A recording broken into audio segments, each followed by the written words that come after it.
अब हम हमारी प्रश्नावली 6.2 उसको थोड़ा सा पढ़ेंगे और उसका जो तीसरा सवाल है उसको हम पढ़ेंगे। तो तीसरे सवाल में पहले देख लेते हैं क्या चीज़ है। आकृति 6.18 है, कहाँ पर? ये वाली में एल एम समांतर सी बी। तो चित्र बना लेते हैं हम हमारी प्रश्नावली सवाल का। तो क्या है देखिए,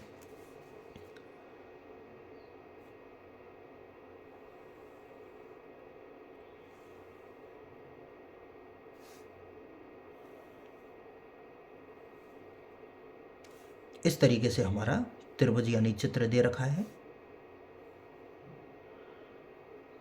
देखिए, इसका नाम ए, डी, सी और बी, इसका एम है, इसका एल है और इसका एन है।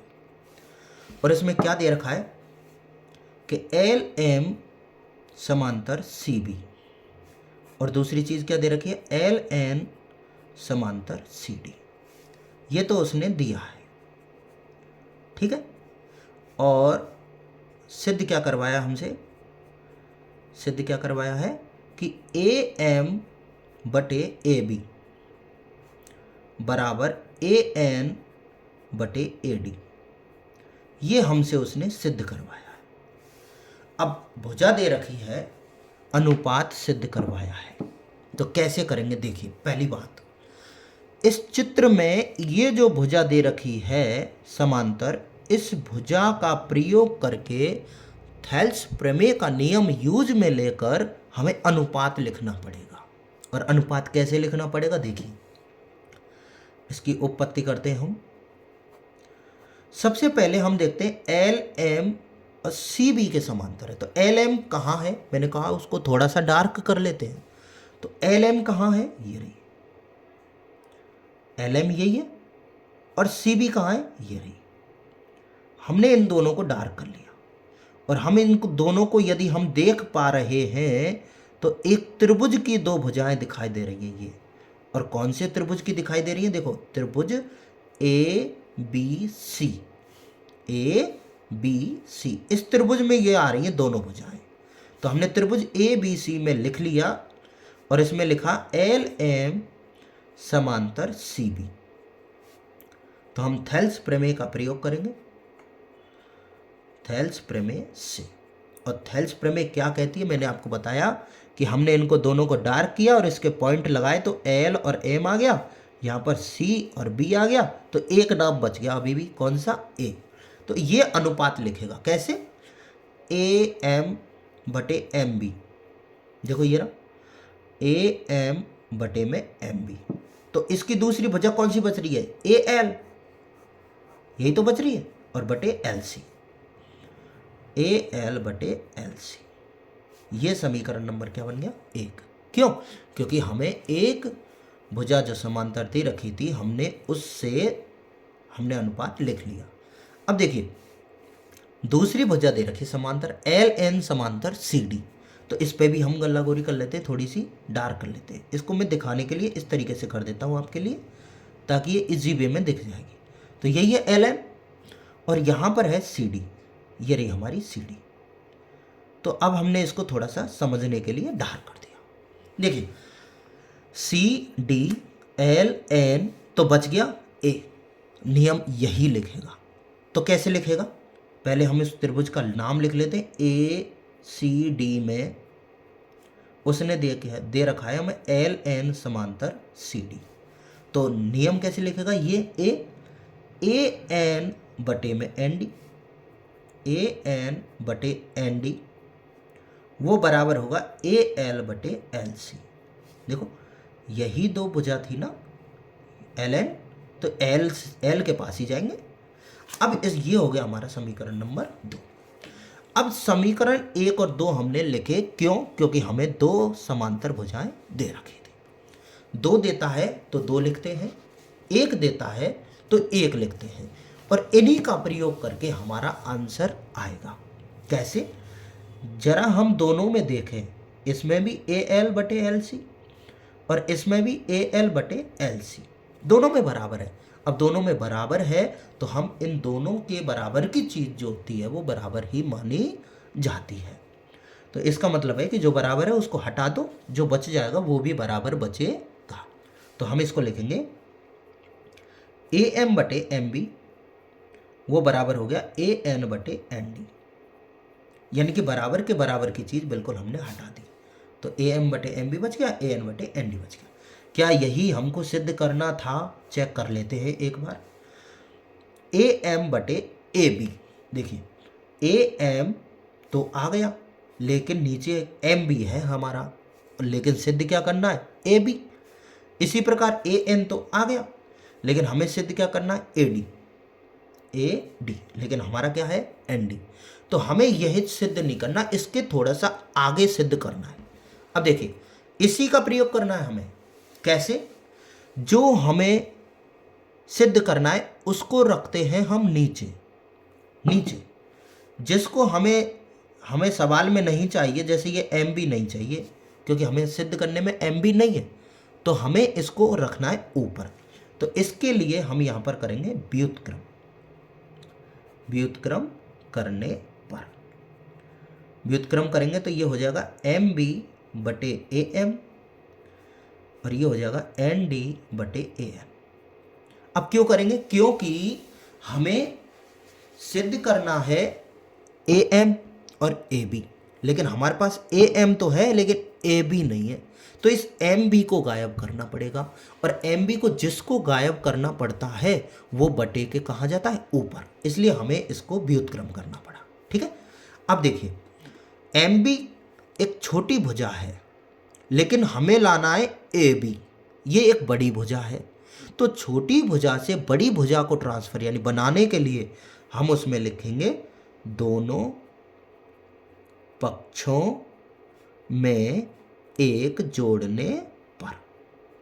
दोनों पक्षों में हम कितना जोड़ देंगे? एक, यानी कि एम बी बटे ए एम प्लस क्या कर देंगे? एक, बराबर एन डी बटे ए एन बराबर प्लस एक, यानी कि दोनों पक्षों में कितना जोड़ देंगे हम? एक।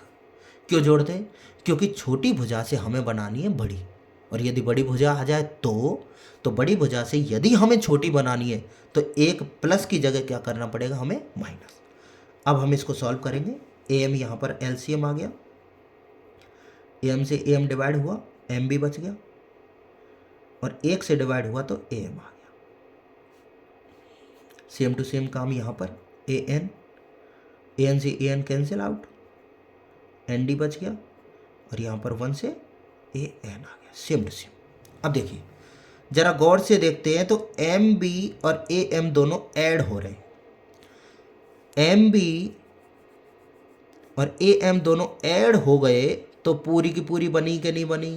तो बन गई भुजा ए बी, और नीचे पहले से कौन है? A M. यहाँ पर दोनों को ऐड किया, एन डी और ए एन को ऐड किया तो बन गई ए डी, और नीचे बन गया ए एन। ठीक है। तो देखिए, यही चीज़ हमें सिद्ध करनी थी, लेकिन ये उल्टी है। तो हम यहाँ पर एक काम और कर देंगे, व्युत्क्रम करने पर।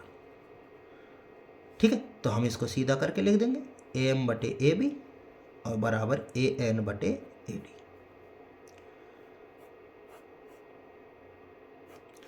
ये हमारा क्या हो गया? H B. यानी इस तरीके से। तो पहला काम हमारा क्या है? जो भुजा समांतर दी है उस त्रिभुज को पहले पहचानो और उसमें थेल्स प्रमेय लगाओ। दूसरी भुजा समांतर दे रखी है, उस त्रिभुज को पहचानो, थेल्स प्रमेय लगाओ। जो चीज़ बराबर है उसको बराबर करो, और यदि ये सिद्ध नहीं हुआ, या तो हो जाता है, और यदि नहीं हुआ तो उसको बनाने के लिए धीरे धीरे अपने स्टेप तक पहुंच जाओ। ठीक है। तो ये हमारा जो तीसरा सवाल है वो कंप्लीट होता है। ठीक है।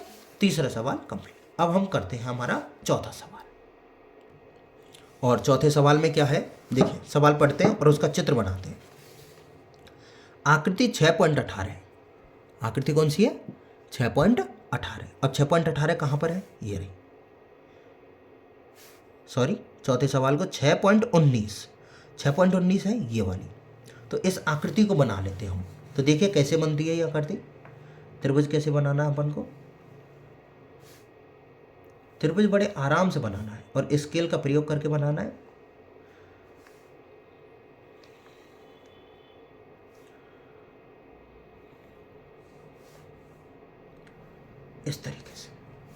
और यहाँ पर दे रखा है B, यहाँ A है, यहाँ C है, यहाँ D है और यहाँ F है और यहाँ E है। बड़े गौर से देखना है, ध्यान से देखना है। तो हमको उसने दिया है, क्या दिया है,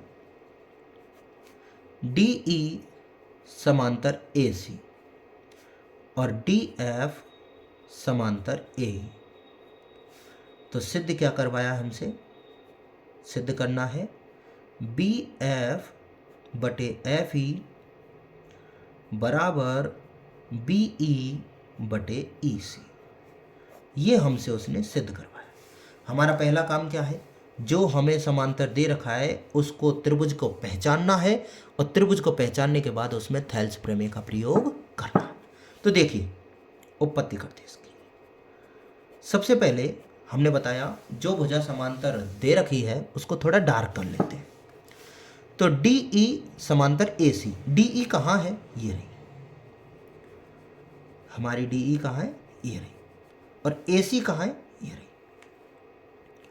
हमने इन दोनों को डार्क कर लिया, बाकी की भुजा हमें दिखाई नहीं देनी चाहिए। अब हमको यही दोनों भुजाएं बराबर दिखाई, समांतर दिखाई देनी चाहिए। तो ये दोनों भुजाएं देखो कहाँ जा रही हैं, ये दोनों भुजाएं कहाँ जा रही हैं, ये भुजा गई बिल्कुल सीधी B तक और ये भुजा भी गई B तक। तो शीर्ष बिंदु कौन सा बच गया, B, यानी कि त्रिभुज BAC में DE समांतर AC, DE समांतर क्या दे रखी, AC। तो हमने गलगोरी कर ली, आवाज उसको डार्क कर लिया, डार्क कर लिया तो शीर्ष बिंदु निर्देश अनुपात लिखेगा कैसे, भुजा से समांतर, समांतर से समांतर, BD बटे DA। ओके, ये बराबर होगा किसके, BE। देखो समांतर के पास जाना है, बीच में F के पास नहीं, समांतर के पास जाना है, क्योंकि F हमारे पास है ही नहीं अभी BAC में, और DE है, F नहीं है। तो BE बटे EC, BE बटे EC, ये कौन सा आ गया हमारा, पहला। किसका प्रयोग किया था हमने इसको, थेल्स प्रमेय से, थेल्स प्रमेय से। ठीक है, अब हमें दूसरी चीज देखनी है, DF समांतर AE। DF कहाँ है, ये रही। इसको मैं थोड़ा अलग कर देता हूं, इस तरीके से बना देता हूं समझने के लिए इसको।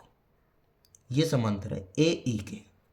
अब देखिए ये भुजा AE DF का किसके पास आई, B के पास। ये भुजा यहां आ रही है, ये भुजा भी इसके पास जा रही है।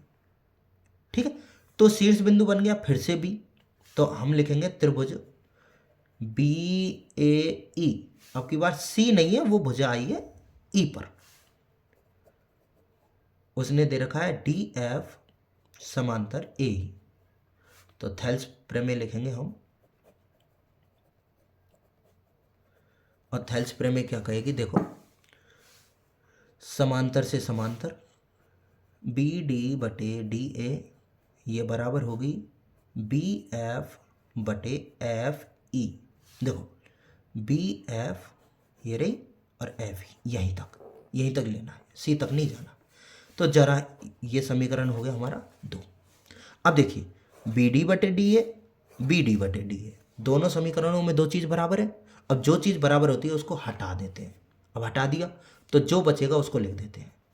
तो BE बटे EC बराबर हो गया BF बटे FE।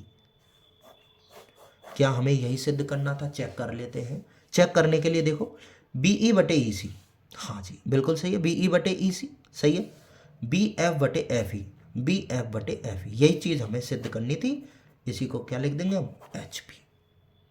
ठीक है, तो यानी कि पहला काम क्या है, थेल्स प्रमेय लगाना है। किसमें, त्रिभुज ढूंढना है। समांतर भुजा से हमें त्रिभुज का पता चल जाएगा, थेल्स प्रमेय लगा देंगे, जो चीज़ बराबर है हटा देंगे, जो बच जाएगी वो बराबर बच जाएगी। ठीक है, तो इस तरीके से हम हमारा 14 सवाल कंप्लीट करते हैं।